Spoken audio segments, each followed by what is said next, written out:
Hi everyone, welcome to study journey with you. Friends, आज की इस वीडियो में मैं आप लोगों के साथ HTET PRT preparation strategy share करना चाहती हूँ। मेरी बहुत सी फ्रेंड्स हैं जिनका पीआरटी के सिलेबस को लेकर के बहुत ज़्यादा डाउट आ रहा है, तो उसी डाउट के बारे में मैं आज की वीडियो में डिस्कस करने वाली हूँ। आप लोगों के लिए अगर वीडियो यूजफुल है तो आप इसको कंप्लीट देखिएगा और अपने फ्रेंड्स के साथ भी शेयर कीजिएगा।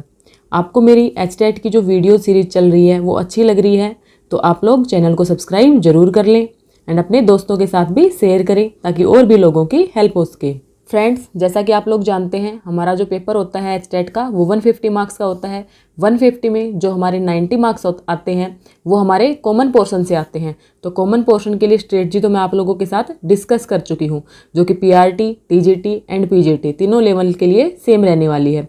तो आज की इस वीडियो में मेरा मेन फोकस जो 60 मार्क्स की ईवीएस और मैथ आती है वो आपको कहाँ से प्रिपेयर करना है, उसके अंदर कौन कौन से टॉपिक आते हैं, कौन से टॉपिक ज़्यादा डोमिनेटिंग होते हैं, तो उन सब्जेक्ट्स पे हम चर्चा करने वाले हैं। एक मैं आपको यहाँ पर एक प्लस पॉइंट बताना चाहती हूँ कि जो लोग पीआरटी की प्रिपरेशन कर रहे हैं वो साइकोलॉजी में सिर्फ फैक्चुअल बेस को ना पढ़ें।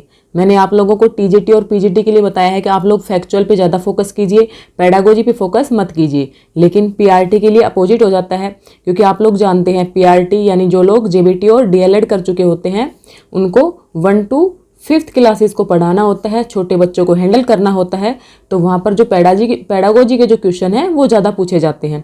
तो आप लोग थोड़ा सा पेडागोजी पर भी कंसंट्रेट करें, उससे भी क्वेश्चंस निकलते हैं एग्जाम में। बाकी Hindi, English, math, reasoning, Haryana GK इन सब के लिए मैंने आपको बताया हुआ है। अगर आपने वो वीडियो नहीं देखी है तो मैं डिस्क्रिप्शन बॉक्स में उसका लिंक दे दूँगी, आप उस वीडियो को देख लीजिएगा और वहाँ से इस पार्ट को कवर करें। अब मैं आपको ईवीएस और मैथ्स के पोर्शन पे लेके चलती हूँ। मैथ्स भी हमारा 30 मार्क्स का आने वाला है और ईवीएस भी हमारी 30 मार्क्स की आने वाली है, जो कि अपने आप में एक अच्छा वेटेज होता है। लेकिन फ्रेंड्स, जो मैंने पहले आपको स्ट्रेटजी बताई है, अगर आप उस स्ट्रेटजी को फॉलो करते हैं तो आप जो हमारा जो कॉमन पोर्शन है जो 90 मार्क्स का, उसमें 60+ ईजिली स्कोर कर लेंगे। और जब आपके यहाँ पर 60+ आ जाते हैं तो आपको मेरे हिसाब से इतनी टेंशन नहीं रह जाती है सब्जेक्ट वाले पोर्शन की। लेकिन फिर भी हमें अपने मार्क्स अच्छे लेके आने हैं। तो मैं आपको जो स्ट्रेटजी बता रही हूँ, आप लोग जो टीजीटी साइंस की मैंने जो वीडियो डाली थी उसमें भी आप लोग बोल रहे थे कि 11th 12th का भी आता है। हाँ फ्रेंड्स, मैंने देखा था प्रीवियस ईयर में 11th 12th का आता है टीजीटी साइंस में, लेकिन मैंने आपको जो स्ट्रेटजी बताई थी वो इस अकॉर्डिंग बताई थी कि आप 40-45 नंबर के आसपास पहुँच जाएँ। 60 में से 40-45 अगर आप सब्जेक्ट में ले आते हैं तो आपको किसी भी तरह की मुश्किल का सामना नहीं करना पड़ेगा। इसी तरह से जो मैं आज डिस्कस करने वाली हूँ ईवीएस और मैथ्स के बारे में, वो भी मेरी स्ट्रेटजी इसी तरह से रहेगी कि आप लोग 45+ ईजिली स्कोर कर लेंगे।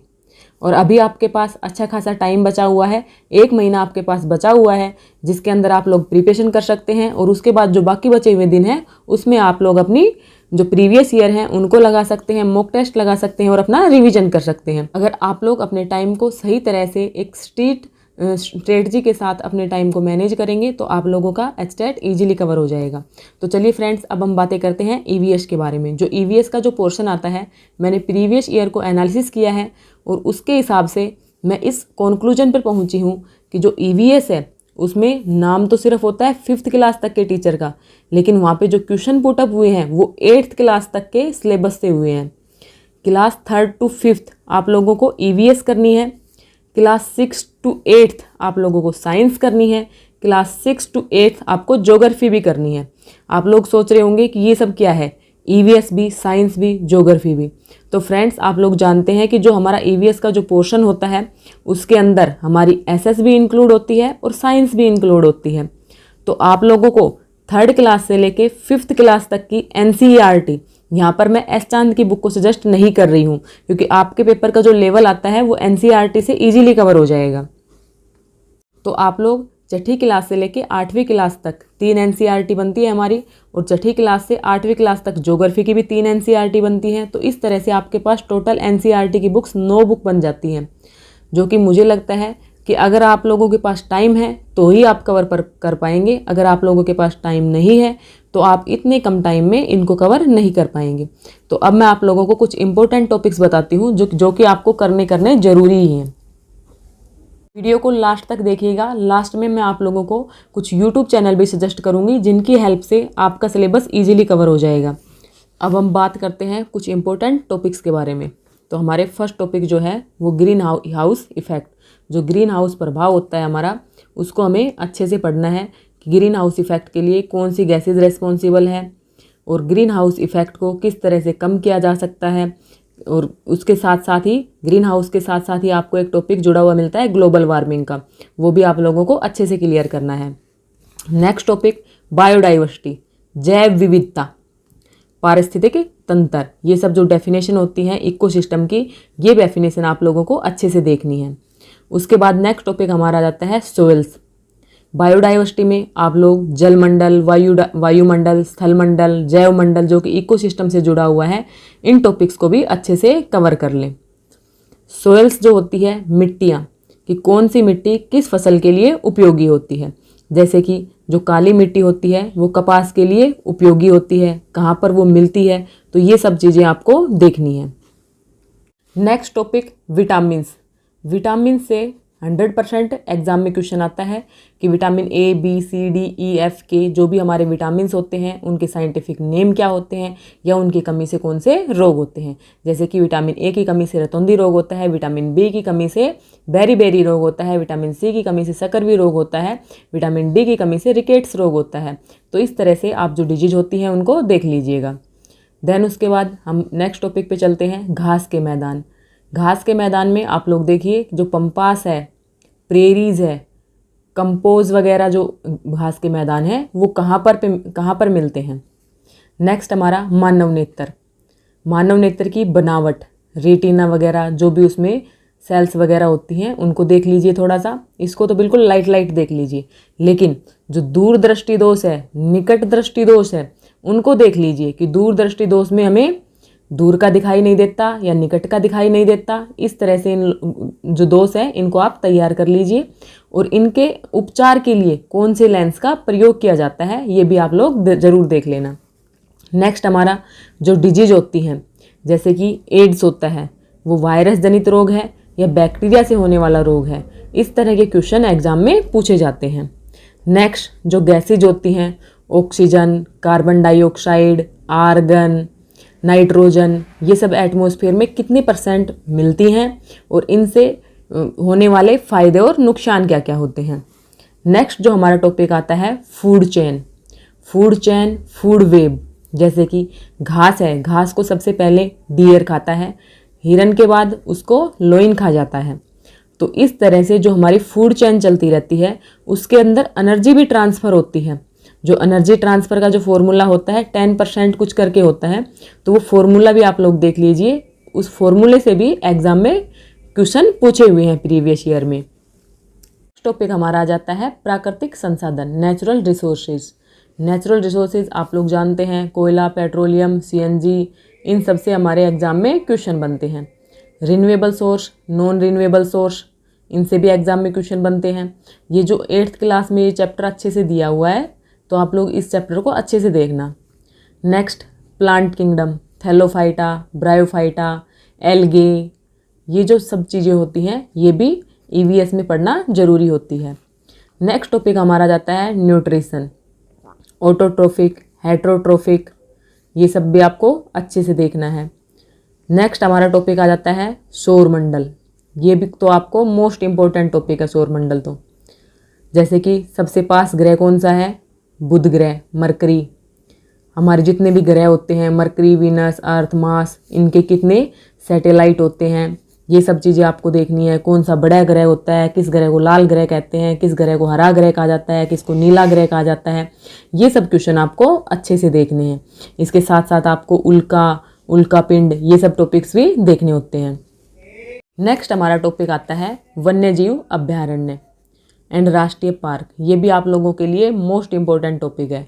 जैसे कि आप लोगों से पूछ लेंगे जो काजीरंगा जो नेशनल हमारा वन्यजीव अभ्यारण्य है वो कहाँ पर स्थित है, जैसे कि वो आसाम में स्थित है, किस चीज़ के लिए प्रसिद्ध है, एक सींग वाले गैंडे के लिए प्रसिद्ध है। तो इस तरह के जो क्वेश्चन होते हैं, सरिस्का राजस्थान में है, हरियाणा के भी देख लीजिए कि हरियाणा में कौन कौन से वन्यजीव अभ्यारण्य या राष्ट्रीय पार्क पड़ते हैं। इन सब चीज़ों को आपको अच्छे से देखना है। नेक्स्ट हमारा टॉपिक आ जाता है प्रदूषण।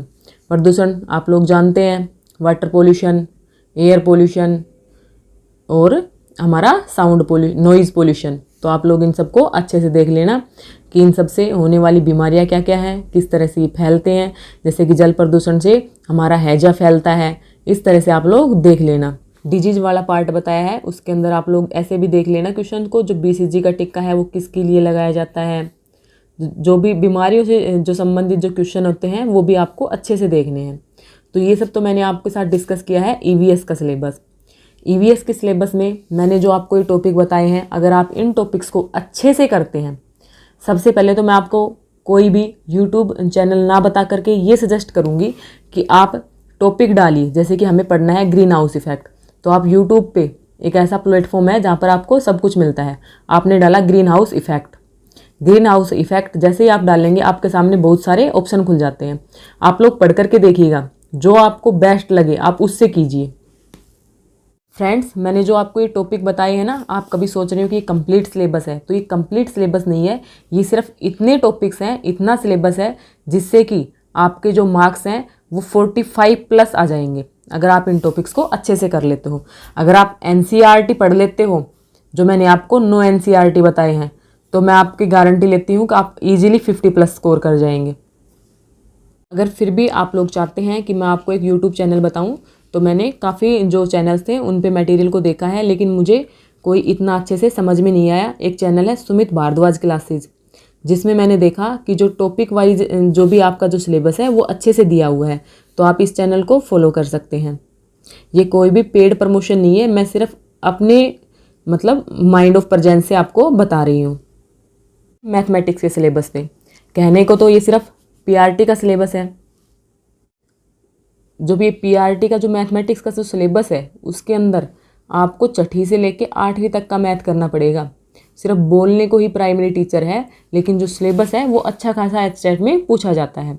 तो इसमें जो मेन टॉपिक्स मैंने देखे हैं वो मैं आपको बताती हूँ। प्रीवियस ईयर के एनालिसिस पे number system, LCM HCF, average, ratio proportion, percentage, profit loss, SICI, time and distance, work and time, mensuration, geometry, algebra, और साथ में थोड़ी सी मैथ की पेडागोजी भी देख लीजिएगा। जिन टॉपिक्स पर मैंने स्टार लगाया है वो टॉपिक्स आपको अच्छे से कवर करने हैं, क्योंकि उनसे तो 4-4, 5-5 क्वेश्चन एग्जाम में पूछे जाते हैं। आप लोग ये मत सोचिए कि हमें ये जो मैथ है ये बिल्कुल डीप जाके स्टडी करना है। नहीं, आप लोग जो इनके बेसिक कंसेप्ट होते हैं ना इन चैप्टर के, उनको कर लीजिए। क्योंकि मैंने आप लोगों का जो प्रीवियस ईयर का जो पेपर देखा, तो उसके बेस पे मैं आपको बता रही हूँ कि जो आप लोग बेसिक कंसेप्ट क्लियर कर लेंगे, उनसे ही आपके जो क्वेश्चन हैं वो सोल्व हो जाएंगे। इसके लिए आप किसी भी टॉपिक को यूट्यूब पे सर्च करके पढ़ सकते हैं, या फिर मैं आपको बताऊं, राकेश सर मैथ्स क्लासेज एक यूट्यूब चैनल है, आप उसको देख सकते हैं। तो फ्रेंड्स, ये थी आपके लिए HTET PRT की स्ट्रेटजी। आप लोगों के बहुत ज़्यादा डाउट आ रहे थे, तो मैंने आपको जो ये स्ट्रेटजी बताई है, अगर आप इसको फॉलो करते हैं तो आपके ईजिली 100+ मार्क्स आ जाएंगे। आप लोग बिलीव कीजिएगा, और मैंने आपको जो जो टॉपिक्स बताए हैं, आप उन टॉपिक्स को मैंने जिस तरह से बताया है उन टॉपिक्स को उसी तरह से कवर करने की कोशिश कीजिएगा। आपको वीडियो पसंद आई हो तो अपने फ्रेंड्स के साथ शेयर करें। आप लोगों को आगे किस टॉपिक पे वीडियो चाहिए, या आपको किस जो हमारे जो हिंदी, इंग्लिश, मैथ, साइंस जो भी सब्जेक्ट हैं उसमें कुछ भी टॉपिक वाइज एनालिसिस चाहिए, तो आप मुझे कमेंट कर सकते हैं। मैं कोशिश करूँगी कि आप लोगों की हेल्प कर पाऊँ।